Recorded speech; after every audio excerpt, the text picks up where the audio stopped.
Hi hello நண்பர்களே, நான் தான் உங்கள் சாய் சிவா. இன்றைக்கி நம்ம என்ன பார்க்க போகிறோம்னா 3 in 1 தாங்க டிப்ஸு. ஆமாங்க, இதுதான் ஃபஸ்ட் டைம் என்னோடய வீடியோ பார்க்குறீங்கன்னா சப்ஸ்கிரைப் பண்ணினே பாருங்கள். வாங்க வீடியோக்குள்ளே போகலாம். ஃபஸ்ட்டு பார்த்திங்கன்னா அகலில் எண்ணெய் பிசுக்குள்ளே இருக்கும். நம்ம கை வச்சு தேய்க்கணுன்ற அவசியம் இருக்காது. தண்ணி நல்லா சூடு பண்ணிவிட்டு 2 ஸ்பூன் லிக்யூடோ இல்லைன்னா சர்ஃபோ போட்டு நல்லா இந்த மாதிரி கலக்கி விட்டுட்டு கொஞ்சம் மூடி போட்டு ஒரு 1/2 hour நீங்கள் மூடி வச்சிங்கன்னா வேணும். அதுக்கு முன்னாடி பூஜை பாத்திரம் தேய்க்கிறதுக்கு முன்னாடி நான் சிங்க் ஒரு தடவை நல்லா கழுவிட்டு தாங்க தேய்ப்பேன். ஏன்னா எச்ச பாத்திரம்லாம் நம்ம போட்டு இது பண்ணுறோம் இல்லையா, எனக்கு பிடிக்காது. உங்களுக்கு எப்படின்றத நீங்கள் சொல்லுங்கள். இந்த மாதிரி நல்லா கழுவிட்டு க்ளீனாக கழுவிட்டு அதுக்கப்புறம் தாங்க நான் பாத்திரமே தேய்க்க ஸ்டார்ட் பண்ணுவேன். அதுக்கு முன்னாடி 2 ஸ்பூன் பீதாம்பரியும் 2 ஸ்பூன் சபினாவும் நல்லா மிக்ஸ் பண்ணிக்கணும்.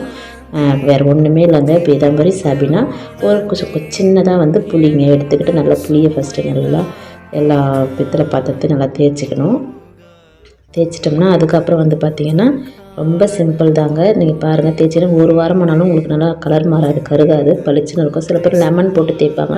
லெமன் போட்டு தேய்ச்சி நல்லா பளிச்சுன்னு தெரியும். ஆனால் ஒரு 2 நாள்லேயே பார்த்திங்கன்னா கலர் மாறிடும். நீங்கள் புளி எதுவுமே போட்டு ட்ரை பண்ணுங்கள். இந்த மாதிரி நான் புளியை ஃபஸ்ட்டு போட்டு தேய்ச்சிட்டு கழுவாமல் அது கூடவே இந்த மாதிரி சபினா பீதாம்பரியும் 2த்தையும் மிக்ஸ் பண்ணி கையாலே, நம்ம ஸ்பான்ஸ்லாம் தேவையில்ல, கையாலே சும்மா லைட்டாக தேய்ச்சினாலுமே நம்ம நல்லா பளிச்சுன்னு வந்துடும். உங்களுக்கே தெரியும், ஃபீல் தெரியும். உங்களுக்கு பார்க்குறதுக்கு க்ளீனாக புதுசாக தெரியும். பாருங்கள், நான் தேய்ச்சி கழுவுனதுக்கப்புறம் காட்டுறேன் பாருங்கள். இந்த மாதிரி நல்லா எல்லாத்தையும் சபினா பீதாம்பரி போட்டு நல்லா தேய்ச்சிக்கணும். அதுக்கப்புறம் ஒரு டிப்ஸ் என்னென்னு பார்த்தீங்கன்னா ப்ரெஷ்ஷுங்க. அம்மா இது நான் புதுசாக இதுக்குன்னே வச்சுருக்கேன் விளக்கு தேய்க்கிறதுக்கு. என்னங்க ப்ரெஷ் எல்லாம் தேய்க்கிறீங்கன்னு கேட்காதீங்க. இந்த வரும்புலலாம் இருக்குது இல்லையா, இந்த இடுக்கெல்லாம் குட்டி குட்டி இடத்துலலாம் நம்ம இந்த மாதிரி ப்ரெஷ் போட்டு தேய்ச்சினா ஈஸியாக நமக்கு முடிஞ்சிடும், க்ளீனாகவும் இருக்கும். இது நான் நெய்வேத்தியம் வைக்கிறதுக்காக செம்பு பாத்திரம். பாருங்கள் எவ்வளோ நல்லா வெள்ளையாக பளபளன்னு இருக்குது பாருங்கள். இதையுமே அது மாதிரி எல்லாத்தையும் நம்ம சபினா பீதாம்பரி போட்டு தேய்ச்சிட்டோம்னா ரொம்ப சிம்பிளாக ஈஸியாக முடிஞ்சிடும், பளிச்சுன்னு ஆகிடும். எல்லாத்தையும் நான் தேய்ச்சிட்டேன், கழுவிட்டு நான் காட்டுறேன் பாருங்கள். விளக்கு எவ்வளோ பளிச்சுன்னு இருக்குன்னு பார்த்தீங்களா. இதுதாங்க ரொம்ப ஈஸியாக இருக்கும், ட்ரை பண்ணி பாருங்கள். அதுக்கப்புறம் பார்த்திங்கன்னா எல்லாத்தையும் நம்ம ஈரம் இல்லாமல் நம்ம எல்லாத்தையும் தொடச்சி எடுக்கணும். அதுக்கு முன்னாடி பார்த்திங்கன்னா நம்ம ஊற வச்சிருந்தாலே அகல் அது பார்த்திங்கன்னா நல்லா உங்களுக்கே தெரியும், எண்ணெய் பிசுக்கெல்லாம் மேலே அப்படியே மிதங்கின்னு வந்திருக்கும். அவ்வளோ ஈஸியாக இருக்கும்.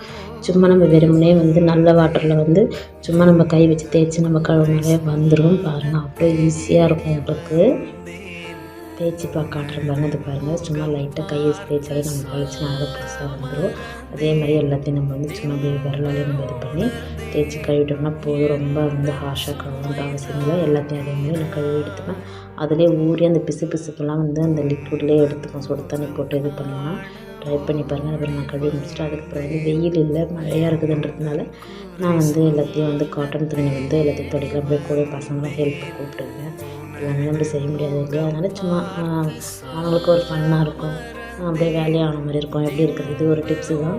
அதுக்கப்புறம் பார்த்திங்கன்னா நானுமே இப்போ பித்தளை பாத்திரத்தில் நானும் காட்டன் துணி வச்சு எல்லாத்தையும் துடைச்சி முடிச்சுட்டு அதுக்கப்புறம் இதில் பொட்டு எப்படி வைக்கிறதுன்றது சொல்லி கொடுக்குறேன் பாருங்கள்.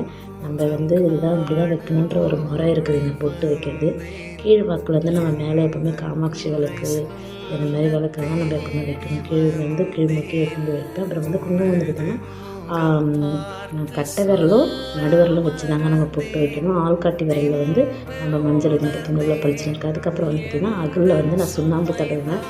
ஏன்னா நம்ம சுண்ணாம்பு முன்னாடி நாள் நைட்டு நம்ம தடவி வச்சிட்டோம்னா நம்ம காஞ்சிச்சுன்னா எண்ணெய் இழுக்காதுன்னு சொல்லுவாங்க. அதுக்கப்புறம் எல்லாத்துக்கும் அதுக்குமே பொட்டு வச்சு நல்லா காய வச்சிட்டோம்னா ஈஸியாக இருக்கும். நீங்களும் ட்ரை பண்ணி பாருங்கள். இந்த வீடியோ பிடிச்சிருந்தா லைக் பண்ணுங்கள், ஷேர் பண்ணுங்கள், சப்ஸ்கிரைப் பண்ணுங்கள். தேங்க்யூ மக்களே, பாய்.